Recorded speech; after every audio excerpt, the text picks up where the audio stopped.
Jeff Bezos was telling everyone that real Donald Trump would lose for sure, so they should sell all their Tesla and SpaceX stock. Bezos responding with, nope, 100% not true. Musk fired back, well, then I stand corrected, following by a crying emoji, an ROFL, rolling on the floor laughing emoji. Musk has been seen with Trump almost daily, of course, since Trump was elected. And joining me now is tech journalist Kara Swisher. She hosts a multitude of podcasts, has covered Elon Musk, Jeff Bezos closely for years. Yeah. It is safe to say you know more about both of them than anyone. So, what is behind this feud that's going on between the two of them? Well, they don't like each other. They never have. You know, this is sort of the great fight in tech before this happened. They're both in space. And so that's where it started, was this competition between SpaceX and Jeff Bezos' Blue Origin. And so they've always sort of, tweaked back and forth of who the visionary is post Steve Jobs. Right. Let me just tell you, neither one of them. But they've been always trying to sort of vie for that. And mostly Jeff's been quiet, actually, comparatively. And Elon's a nonstop talker, obviously, can't stop saying something. Right. And, I think this is unusual that Jeff responded, but he did, because they just don't like each other. Right. I mean, it's the person. You just can't maybe. Well, not just that, they compete. Jeff wants to really get some of these contracts, these space contracts. Elon obviously wants to dominate here and does. Right.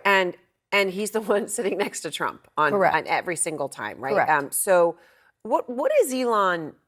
I mean, what do you think Elon is after with Trump right now? I mean, Money, power.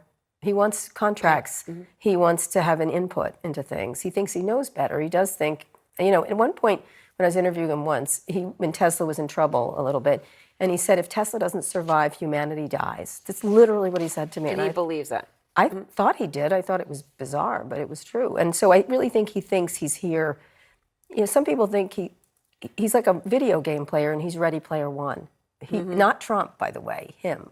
And so he really thinks he's contributing by being part of this. So can I ask, there's a couple things I want to ask you in the context of what he's going to do in the administration. I mean, who knows how long it's going to last? Who knows what he's going to do? But he said that he's going to be running the Doge, which, of course, has the same acronym as his crypto, and the Department of Government Efficiency. Mm-hmm. So Marjorie Taylor Greene and Elon Musk. Did you ever think that would be a pair? But apparently it's going to be a pair, because Fox is reporting that she was just selected, Kara, to lead a House subcommittee that's going to work with delivering. Right, it's going to be the Congress part that's going to work with Doge, which means working with Elon Musk and Vivek Ramaswamy. Okay, you know Elon Musk pretty well. How does that relationship pan out? Elon Musk and Marjorie Taylor Greene. I have no idea. I mean, both are very canny people. Let me tell you, Marjorie Taylor Greene, whatever you think of her, is a very canny person. And so I don't know. I think they're both, I don't know how they're going to vie for attention and elbow each other out of the way of the cameras. That's one issue they both have. They love being in the center of attention. I think the problem is, can they really pass this? Or is this a lot of jazz hands and arm waving? And we'll see if they're able to do so. So, you know what I find interesting on that? A lot of people have a lot of admiration for Elon Musk and things he's doing. And a lot of people look at the government that are admirable. Right, and they look at the government and they say, okay, and I know people are, putting out messages on social media about hamster projects and, in Ecuador, whatever, okay. And then big ones, like Medicare fraud. Right. And Elon Musk wanting to go out and use AI or whatever it is to identify and fix that is something a lot of people can get behind. But then he talks about getting rid of entire government agencies and coming in and saying everybody, essentially, you could get rid of a lot of the federal government. Ro Khanna said the other day, I think Elon's going to get frustrated fairly quickly. Relatively quickly. The government's a big thing. It's not a company.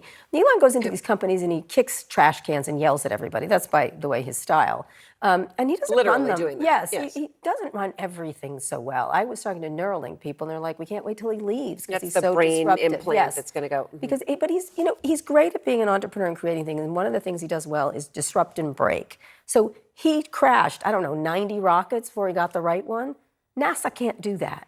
Mm-hmm. Government can't do that. Government can't crash because it's not the same thing as running a company by fiat, which he does, and he does very well in a very aggressive way, and that's fine, but it doesn't work when it comes to government. You're always going to find the $600 toilet or the wrench that cost $1,000 that government has. That's a different issue, and I think just going in and cutting them, and that's his way, doesn't work in the public sector quite the same way it works in the private sector. Like this return to work thing is... When he's saying, federal government, have to come in. Most federal workers work at work. He doesn't even note the actual statistics because, it's a lot of hand waving and all government is bad. It's such a It's such a reductive way to look at a problem, and it works in private companies where you run everything. It doesn't work in government. And quickly before we go, how do you think the Trump-Musk relationship goes? Those are also two people who love a camera. I don't know. I think I think one thing that's going for him, he's very rich. He's the richest man in the world, and so Trump likes that. So he can hold on for a lot longer. In the end, I think it'll be like a Steve Bannon-like thing. The too much attention, but you never know. The money speaks to Donald Trump very much, and so possibly longer, but probably end in tears. Yeah, we'll see. All right. Well, Kara, thanks so much. It's great to see you. Thank you. Kara Swisher, as I said, check out all of her podcasts. World's richest men publicly squabbling on social media over Donald Trump. Elon Musk tweeted, "Just learned tonight at Mar-a-Lago that Jeff Bezos was telling everyone that Trump would lose for sure, so they should sell all their Tesla and SpaceX stock." Bezos responded, "Nope, 100% not true." Musk's own company, X, put a content warning on it, community note, clarifying the statement. Molly Ball, this Jeff Bezos versus Elon Musk, I especially on the space question, it's like these two billionaires like fighting with each other in public. Like, what?